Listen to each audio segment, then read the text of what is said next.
মার্কিন president Donald ট্রাম্পের শান্তি আলোচনার ২০ দফা প্রস্তাবকে বৃদ্ধাঙ্গুলি দেখিয়ে গাজায় হামলা অব্যাহত রেখেছে ইসরায়েল। স্থানীয় সময় রোববার গাজার আল মাওয়াসি সহ বেশ কয়েকটি স্থানে বোমা হামলা চালায় দখলদার বাহিনী। এতে হতাহত হন অনেকে।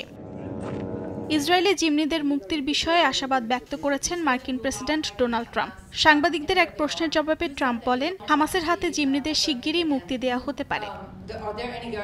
গাজা যুদ্ধবিরতি নিয়ে ট্রাম্পের প্রস্তাব বাস্তবায়নে জোর দিচ্ছে জার্মানি। রোববার দোহায় কাতারের পররাষ্ট্রমন্ত্রীর সঙ্গে বৈঠক করেন জার্মান পররাষ্ট্রমন্ত্রী। বৈঠক শেষে তিনি বলেন, ট্রাম্পের গাজা পরিকল্পনার থেকে ভালো আর কিছু হতে পারে না।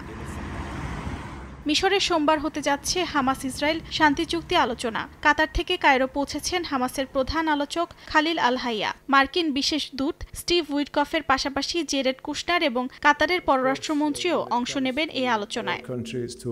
অর্জিতা শেহজিন, সময় সংবাদ।